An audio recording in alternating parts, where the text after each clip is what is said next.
જુઓ વિદ્યાર્થી મિત્રો, યુનિટ 11 વેલી ઓફ ફ્લાવર્સ એટલે કે ફૂલોની ખીણ. તો વિદ્યાર્થી મિત્રો, આપણે ગયા વિડિયો લેક્ચરમાં જોયું હતું કે આ વેલી ઓફ ફ્લાવર્સ એ હિમાલયમાં છુપાયેલ એક જીવંત અને ભવ્ય રાષ્ટ્રીય ઉદ્યાન છે. 87.5 ચોરસ કિલોમીટરનો એક વિશાળ વિસ્તાર અને પર્વતીય ફૂલોના અસંખ્ય પ્રકારને કારણે તે પ્રકૃતિ પ્રેમીઓ, વનસ્પતિ શાસ્ત્રીના નિષ્ણાતો અને ફોટોગ્રાફરને આકર્ષક બનાવે છે. એટલે વેલી ઓફ ફ્લાવર્સ ઉત્તરાખંડના ચમોલી જિલ્લામાં ઘાઘરિયા શહેર પાસે આવેલી છે. તે બદ્રીનાથ પાસે ઋષિકેશથી 300 કિલોમીટરમાં ઉત્તરે આવેલ છે. હવે આ સ્થળ સુધી જો આપણે પહોંચવું હોય તો ગોવિંદઘાટ સુધી પાકો રસ્તો છે અને ત્યાંથી એટલે કે ગોવિંદઘાટથી આ ખીણ તરફ જવાનો કાચો રસ્તો, જેને આપણે કહીશું પગદંડી, શરૂ થઈ જાય છે. તો ચલો વિદ્યાર્થી મિત્રો, આજે આપણે આ પાઠ આગળ ભણીશું. શું કહે છે? This place was little known to outside world due to its remote location. એકાંતમાં આવેલું આ સ્થળ બહારની દુનિયા માટે બહુ જાણીતું ન હતું. રિમોટ લોકેશન એટલે કે દૂરની જગ્યા. રિમોટનો મતલબ થશે દૂરનું અને લોકેશનનો મતલબ થશે જગ્યા. In 1931, it was discovered accidentally by 3 British mountaineers. 1931માં 3 British પર્વતારોહકને તે આકસ્મિક રીતે જ મળી આવ્યું હતું. અહીંયા વિદ્યાર્થી મિત્રો, એક્સિડેન્ટલી નો મતલબ થશે આકસ્મિક રીતે અને માઉન્ટેનર્સ નો મતલબ થશે પર્વતારોહકો કે પર્વત પર ચડનાર વ્યક્તિ. એટલે આ જગ્યા છે એ 3 અંગ્રેજ પર્વતારોહકને 1931માં આકસ્મિક રીતે મળી આવ્યું હતું. તો કઈ રીતે મળ્યું હતું તો જુઓ, તો આગળ આપણને આપેલું છે. They lost their way while returning from a successful expedition. કે એક સફળ પ્રવાસ કરી પાછા ફરતા તેઓ ભૂલા પડ્યા હતા. સક્સેસફુલ એક્સપેડિશન એટલે કે સફળ પ્રવાસ અને રિટર્ન એટલે કે પાછા ફરવો. શું કહે છે? એક સફળ પ્રવાસ કરી પાછા ફરતા તેઓ ભૂલા પડ્યા હતા. They came down to this beautiful valley searching for a way out from the mountains in the Himalaya range. હિમાલયની પર્વતમાળાઓમાંથી બહાર નીકળવાનો રસ્તો શોધતા તેઓ આ સુંદર ખીણમાં આવી પહોંચ્યા હતા. એટલે કે સફળ પ્રવાસ કરીને પાછા ફરતા હતા ત્યારે રસ્તો ભૂલ્યા અને હિમાલયની પર્વતમાળામાંથી બહાર નીકળવાનો રસ્તો શોધતા તેઓ આ ખીણ એટલે કે કઈ ખીણની વાત કરેલી છે? વેલી ઓફ ફ્લાવરમાં આવી પહોંચ્યા હતા. Stunned by the variety and colors of the flowers, they name it as the Valley of Flowers. ફૂલોના વિવિધ રંગથી આશ્ચર્યચકિત થઈને તેઓએ તે ખીણને વેલી ઓફ ફ્લાવર્સ નામ આપ્યું. અહીંયા સ્ટન, STUN, સ્ટનનો મતલબ થશે ચકિત થવું. વેરાયટી એટલે કે વિવિધતા અને કલર એટલે કે રંગ. ફૂલોની વિવિધતા અને રંગથી ચકિત થઈને તેઓએ તે જગ્યાને શું નામ આપ્યું હતું મિત્રો? વેલી ઓફ ફ્લાવર્સ નામ આપ્યું હતું. Thereafter, renowned mountaineers, trekkers and botanists starting pouring in. ત્યાર પછી પ્રખ્યાત પર્વતારોહકો, પ્રવાસીઓ અને વનસ્પતિ શાસ્ત્રના નિષ્ણાંતોનો પ્રવાહ શરૂ થયો. અહીંયા thereafter નો મતલબ થશે ત્યાર પછી.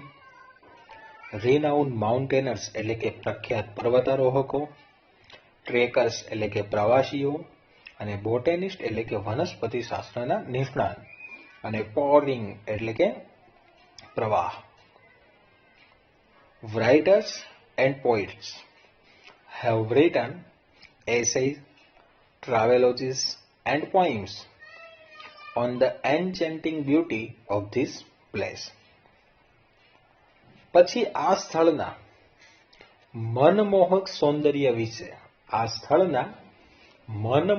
સૌંદર્ય વિશે લેખકો અને કવિઓએ શું લખ્યું છે? નિબંધો, પ્રવાસ વર્ણન અને કવિતાઓ લખી છે. અહીંયા રાઇટર્સ નો મતલબ થશે લેખકો અને પોઇટ્સ નો મતલબ થશે કવિઓ. એસે એટલે કે નિબંધ, ટ્રાવેલોજીસ એટલે કે પ્રવાસ વર્ણન અને પોઈમ્સ એટલે કે કવિતાઓ અને એન્ચેન્ટિંગ બ્યુટી નો મતલબ થશે મનમોહક સૌંદર્ય. This valley was declared as a national park in 1982 and in 1988 it was included in World Heritage Site. 1982 આ વેલીને રાષ્ટ્રીય ઉદ્યાન તરીકે જાહેર કરવામાં આવી. 1982 આ વેલીને રાષ્ટ્રીય ઉદ્યાન તરીકે જાહેર કરવામાં આવી અને 1988 તેને વર્લ્ડ હેરિટેજ સ્થળોમાં સામેલ કરવામાં આવી. Interestingly, there is a reference about this place in the Ramayana.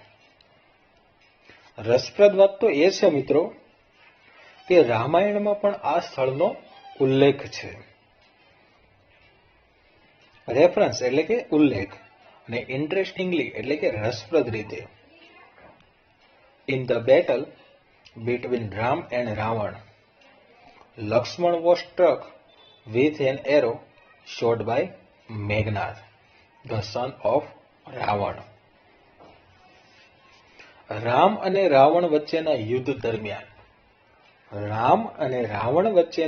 દરમિયાન રાવણના પુત્ર મેઘનાદના તીરથી લક્ષ્મણ ઘાયલ થઈ ગયા હતા.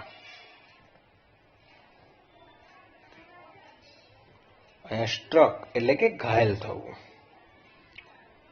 એરો એટલે કે તીર અને બેટલ એટલે કે યુદ્ધ. લક્ષ્મણ બીકેમ અનકોન્શિયસ, લક્ષ્મણ બેભાન થઈ ગયા હતા. અનકોન્શિયસ એટલે કે બેભાન થવું. Ram call Ashwini કુમાર્સ the heavenly હીલર્સ,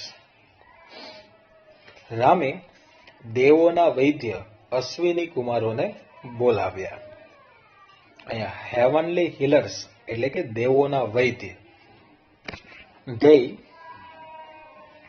prescribed sanjeevani, a miraculous medicinal plants found only on the Himalayas far away from Sri Lanka in the north part of Bharatvarsh.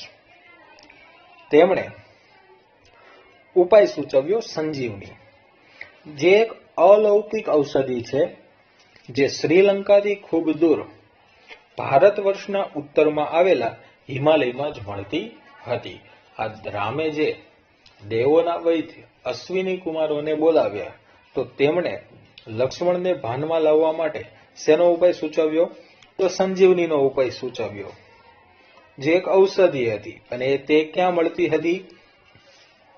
શ્રીલંકાથી ખૂબ દૂર ભારત વર્ષના ઉત્તરમાં આવેલ હિમાલયમાં જ મળતી હતી. અહીંયા મિરેક્યુલસ મેડિસિનલ પ્લાન્ટ એટલે કે અલૌકિક ઔષધીય છોડ. Hanuman flew to that place. Hanuman ઉડીને તે જગ્યાએ ગયા. And brought the Sanjeevani along with the hill. અને ટેકરી સાથે સંજીવની લઈ આવ્યા. અહીંયા હિલનો મતલબ થશે ટેકરી. That place was the valley of flowers. તે જગ્યા એટલે valley of flowers. Many Indian yogis have come here. કેટલાય ભારતીય મુનિઓ અહીં આવ્યા. અહીં એટલે ક્યાં? તો ફૂલોની ખીણ એટલે કે વેલી ઓફ ફ્લાવર્સમાં આવ્યા. And set four long years in meditation. અને વર્ષો સુધી ધ્યાનમાં બેઠા. અહીંયા મેડિટેશનનો મતલબ થશે ધ્યાન ધરવું. Such legends are associated with this wonderful place. Wonderful place એટલે કે અદ્ભુતપૂર્વ જગ્યા. આ અદ્ભુત જગ્યા સાથે આવી દંતકથાઓ જોડાયેલી છે. અહીંયા લિજેન્ડ્સનો મતલબ થશે દંતકથા.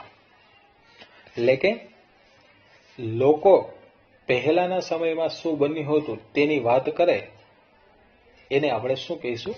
દંતકથા કહીશું. એટલે કે આ તો આપણે એક જ દંતકથા અત્યાર સુધી જોઈ કે હનુમાનજી આ પર્વતને ઉપાડીને લઈ આવ્યા હતા. આવી તો ઘણી દંતકથાઓ આ પર્વત સાથે જોડાયેલી છે. તો વિદ્યાર્થી મિત્રો, આજના વિડીયો લેક્ચરમાં આપણે અહીંયા સુધી રાખીએ છીએ. આગળનો પાઠ આપણે આવતા લેક્ચરમાં ભણીશું.